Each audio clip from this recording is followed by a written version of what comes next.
இதுல பாத்தீங்கன்னு சொன்னா நீங்க விளையாட்டுகளை பற்றி படிக்க போறோம். விளையாட்டுகள் பொதுவா பாத்தீங்கன்னு சொன்னா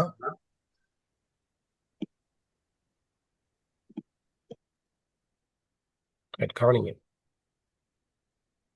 ரெண்டு வகைப்படுத்தலாம் பிள்ளைகள். பிரதானமா மெய்வல்லர் விளையாட்டுகளை நாங்க இரண்டு வகைப்படுத்தலாம். ஒன்று மைதான நிகழ்ச்சி, இன்னொன்று சுவட்டு நிகழ்ச்சி. சுவடண்டா கோடு போட்டிருக்கும், அதுல விளையாடுற விளையாட்டுகளை சுவடு நிகழ்ச்சிகள் சொல்லலாம். மைதான நிகழ்ச்சியில நாங்க பொதுவா மூன்று வகைப்படுத்தலாம். ஒன்று பாயிறது, போடுறது, எறிகிறதுன்னு சொல்லுவோம்.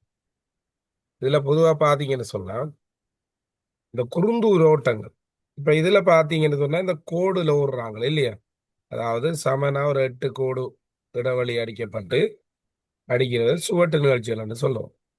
அதுல குறுந்தூர் ஓட்டங்கள் என்று பாத்தீங்கன்னு சொன்னா சொட் இதுல ஓடுறது 100, 200, 400 மீட்டர், 4 தர 100 மீட்டர், 4 தர 400 மீட்டர். இது ஓட்டங்கள் என்று சொல்லி வகைப்படுத்தலாம். அதே போல மத்தியம குறுந்தூர் ஓட்டங்கள் இருக்குது. இதுல பொதுவா 3 கட்டளைகள் ஓட்டங்களுக்கு வழங்கப்படும். குறிப்புக்கு செல், ஆயத்தமாக, புறப்படு. இது ஆங்கிலத்தில் எப்படி சொல்லலாம்? தெரிஞ்சாங்க On சொல்லுங்க your பாப்போம். mark, get set, go. கோ. அதுல தமிழ்ல கேட்டா அப்படி வரும். பொறுப்புக்கு செல்க, ஆயத்தமாக, புறப்படுகின்ற 3 கட்டளைகள் இருக்கு. அதே போல நெடுந்தூர் ஓட்டங்கள், இப்ப பெண்களுக்கு நெடுந்தூர் ஓட்டங்கள் 3000 மீட்டரா இருக்கும். ஆண்களுக்கானது 5000 மீட்டரா இருக்கு. அதே போல தடை தாண்டலும் இருக்கு. மைதான நிகழ்ச்சியில பாத்தீங்கன்னா பாயிர நிகழ்ச்சி இருக்குது, போடுற நிகழ்ச்சி இருக்குது. போடுதல்ண்டா குண்டு போடுதல் அப்படி வேற. எறிதல் இருக்கு, ஈட்டி, சம்மட்டி அப்படி எறிகிறது. இப்ப உதாரணமா பாயுதல்ல நீளம் பாயுதல், அதே போல உயரம் பாயுதல் பாயுதல், அதே போல முப்பாச்சல் ஒன்று இருக்கு. எறிகிற நிகழ்ச்சியில பாத்தீங்கன்னு சொன்னா பருதி வட்டம் எறிகிறது, ஈட்டி ஏறுறது, சம்மட்டி ஏறுறது. இந்த இருக்கிறது தான் சம்மட்டி. அதாவது இரும்பு கொண்ட ஒரு நீளமான ஒரு நம்ம சங்கிலியோட சேர்த்து சுத்திட்டேன இந்த ஒரு சுத்திட்டு எறியும். இதே சம்மட்டி எறிதல் சொல்றது.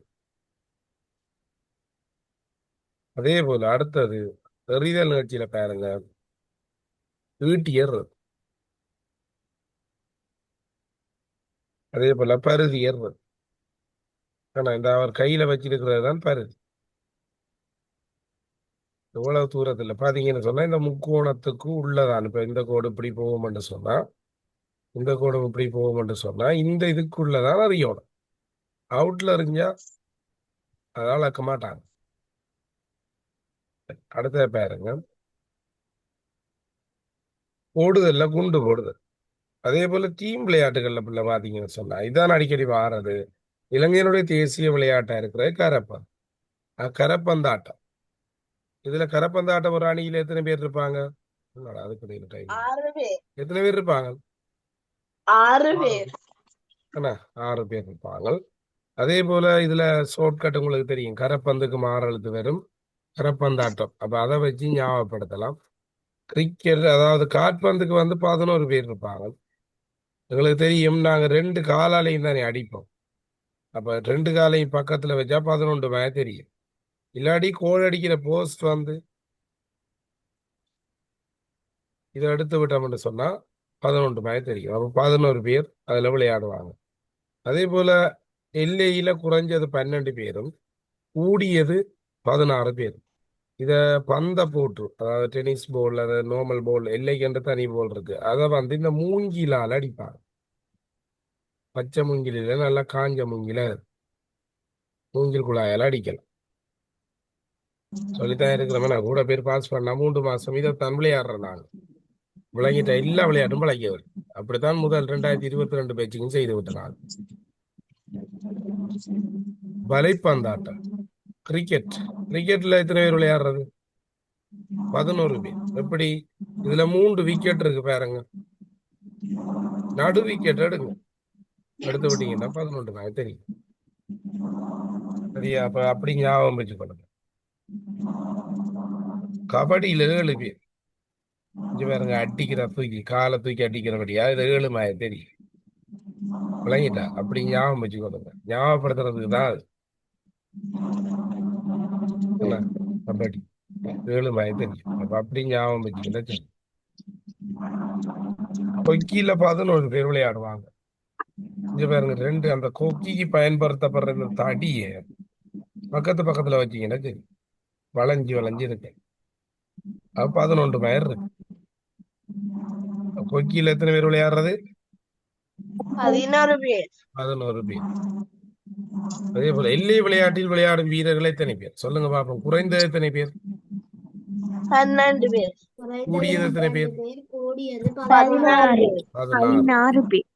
கரப்பந்து விளையாட்டில் விளையாடும் வீரர்கள் எத்தனை பேர்? 6 6. வலைப்பந்து விளையாட்டில் விளையாடும் வீரர்கள் எத்தனை பேர்? 5. முடிச்சிருக்கீங்களா? இதை நோட் பண்ணிக்கொள்ளது. தெரியாதாக்கள் இதை நோட் பண்ணிக்கொள்ளது. இதுல கவனிங்க, கரப்பந்தாட்டம் 6, கால்பந்து 11, எல்லி 12 தொடக்கம் 16, வலைப்பந்தாட்டம் 7, கிரிக்கெட் 11, கபடி 7, கொக்கி 11, கூடைப்பந்தாட்டம் 5. கேட்ட கேள்விக்கு என்ன விட வரும்? 7. சொல்லுங்க. ஒரு கரப்பந்துக்கு ஒரு அணியில தானே 6 பேர். ஒரு அணியில 6 கரப்பந்து பேர்.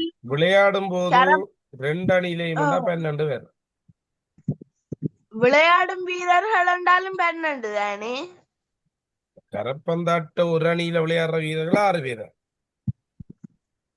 விளையாடும் போது இரு அணிகள் விளையாடும் போதுதான் 12 பேர்.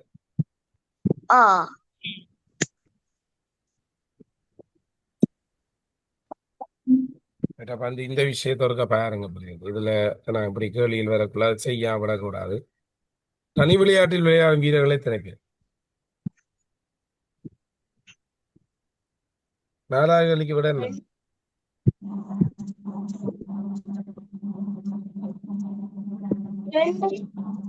ஒரு ஆள் தாண்டா. தனி என்றாலே ஒன்று தானே. தனி விளையாட்டுல ஒரு ஆள் தான் விளையாடுறது.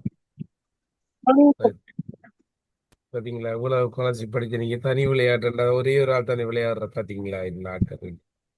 ஓகே, கவனிங்க. சரி, அதை ஒரு பாருங்க. அடுத்த ஜெனரலா ஒரு விஷயம் பார்ப்போம்.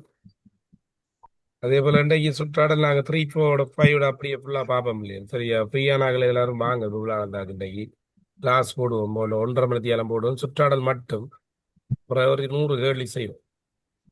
நாளைக்கு நுண்ணறிவு மட்டும் அதுல ஒரு 50 கேள்வி செய்வோம். நானே சொல்லி தருவேன், நீங்க ஒன்றும் பயப்பட தேவையில்ல, வாங்க. அடுத்த கவனிங்க.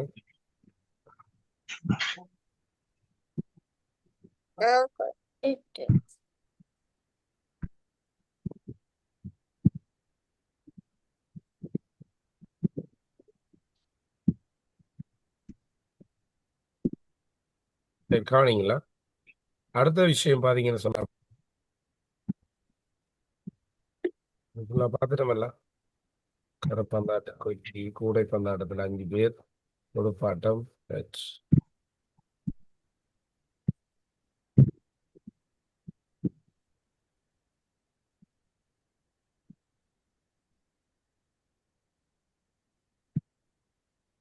இதுல பாருங்க, இந்த டைமண்ட் ஷேப் இதுகள்ல நிறைய பேர் பிளவிட்டு இருக்கிறீங்க. ஏன்னா இது இருக்க பாருங்க.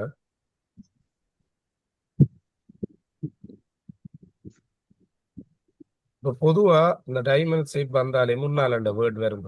ஒன்றோண்டா பார்த்தோம்னு சொன்னா, இப்படி இருந்தா வலம் இருந்து வலப்பக்கமா இந்த பக்கமா இருந்து பிரதான வீதியோட ஒரு ரோடு ஒன்று வந்து ஜாயிண்ட் ஆகுது. இப்ப நாங்க இதால வாகனம் செலுத்தக்குள்ள என்ன செய்யணும்? இந்த பக்கம் வாகனம் வருமென்று நாங்க எதிர்பார்த்து போகணும். அதுக்காக தனி இந்த சமிஞ்சை என்ன ஒரு 50 மீட்டருக்கு முதல் காட்சிப்படுத்தப்படும். அதே போல இதுவும் அப்படித்தான். முன்னால் டீ வடிவ சந்தி. அந்த சில ரோடுகள்ல பாத்தீங்கன்னு சொன்னா நாங்க வந்து 2 பக்கம் பிரிஞ்சு போவோம். அப்படியா நடக்கும். இதை பாருங்க, வழுக்கும் தன்மை கொண்ட இடம். முன்னால் தான் எல்லாரும். இது வந்து பொதுவா அந்த நுவரெலியா பதுளை சைட் போக்குள்ள பாத்தீங்கன்னு சொன்னா இந்த குறியீடுகளை காணலாம். ஏண்டா மலைப்பாங்கான இடங்கள்ல இருந்து கற்பாறைகள் கீழே விழலாம். அப்ப கவனமா செல்லுங்க என்று சொல்றது முடியாது. குறியீடு இதா இருக்கு. இப்படி போட்டிருந்தா முன்னால் வேலை நடக்குது, பார்த்து கவனமா போங்க எச்சரிக்கை குறியீடுகளா இருக்கு. இதுல பாருங்க, முன்னால் ஒரு பிள்ளைய அம்மா கூட்டிட்டு போற மாதிரி இருந்தா சிறுவர் கடமை. தனியொரு ஆள் போற மாதிரி இருந்தா பெரிய ஒரு ஆள் வந்து பாதசாரி கடமை. அதுக்கு டைமண்ட் வந்தா முன்னால் என்று, முக்கோணம் வந்தா முன்னால்ன்றதும் வேற. அதாவது புகையிரதம் வந்தா அது பாதுகாப்பு இல்லாது. வேலி போட்டா பாதுகாப்பு. எங்கட வீட்டுக்கு வேலியை போட்டா பாதுகாப்பு தான். அப்படிங்க அமைச்சு கொள்ளுங்க. இதுகள் இதெல்லாம் உங்களுக்கு பெரும்பாலும் செய்வீங்க. ஏன்னா ஒலி எழுப்ப தடை, உட்பிரவேசத்தை தடை, வீதி மூடப்பட்டுள்ளது, இது வெட்டுனா அந்த பக்கம் போக இயலாது. ஏன்னா இவ்வளவு விஷயமும் அந்த வீதி குறியீடுகள் சம்பந்தம் உங்களுக்கு தெரிஞ்சிருக்கும். இதுல ஏதாவது டவுட் இந்த உங்களுக்கு? ம். இன்றைக்கு நாங்கள் ஒரு 300 சுற்றாடல் கேள்வி கேள்வி கேட்டும் விளையாடுவோம் இல்லையா? சரி, இப்ப நீங்க தொடர்ந்து படிக்கிறீங்க என்ன, அதால கொஞ்சம் ரிலாக்ஸ் ஆயிட்டு கேட்கலாம். அதே போல நிறைய பேர் இந்த வலிய மட்டத்துல பிளவிட்டு இருந்தீங்க பிள்ளை, இந்த உணவு சம்பந்தம். ஆனா நான் சொல்லி இருக்கிறது உங்களுக்கு கட்டாயம் அந்த உணவு சம்பந்தமா கேள்விகள் வரும் என்று சொல்லியிருக்கேன். அதாவது உணவை நாங்க 3 வகைப்படுத்தலாம். ஒன்று உடலுக்கு சக்தி தார உணவு, அது கார்போஹைட்ரேட் உணவுகளா இருக்கு. அதே போல இப்ப இதுல பாருங்க, கார்போஹைட்ரேட் உணவுகள் தான் எங்களோட உடலுக்கு சக்தி தாரது. அது சோறா இருக்கலாம், இடியப்பமா இருக்கலாம், கிழங்கா இருக்கலாம். ஆனா அது வித்தியாசமா இருக்கு. உடலங்களை வளர்க்கிற உணவுகள் புரத உணவுகளா இருக்கலாம். உதாரணமா முட்டை, இறைச்சி, மீன், பால், கருவாடு, சோயா வரை, சோயா பால், இதெல்லாம் எங்களை உடல்ல நோயில இருந்து பாதுகாக்கிற உணவுகளா இருக்கு. அதே போல கொழுப்புணவுகள் பாத்தீங்கன்னா நிலக்கடலை, மீன், இறைச்சி, மாஜரின் எல்லாம் வேற. இது வந்து எங்களோட உடல்ல பொலிவு. இப்ப சில ஆக்களை பாத்தீங்கன்னா ஒரு சாதியா வறண்டு போயிருப்பாங்க. சில ஆக்களை பாத்தீங்கன்னு சொன்னா என்ன நல்ல செழிப்பா இருப்பாங்க. முகத்தை பார்த்தாலே சும்மா பொழு பொழுன்னு இருக்கும். உடல் வறண்டு போறதுக்கான காரணம் அது கொழுப்பு இல்லாது. இது வந்து உடலை நோயில இருந்து பாதுகாக்கிற உணவு. மாம்பழம், அப்பிள், அதாவது பழங்களும் மரக்கறிகள், இதுல இருக்கிற விட்டமின்கள் எங்களை நோயை பெற விடாது. அப்ப இந்த 3 வகையான உணவுகளும் என்ன செய்யணும் நாங்க சாப்பிடுவோம்.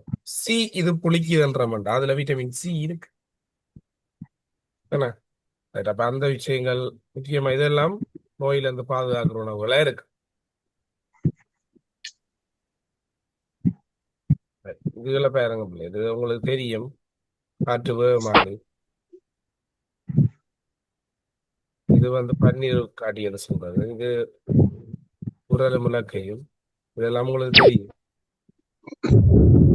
நங்கூரம் கப்பலை நிறுத்தி வைக்கிறது பயன்படுறது, அபாயத்துக்குரிய குறியீடு, அச்சக்கரங்கள்,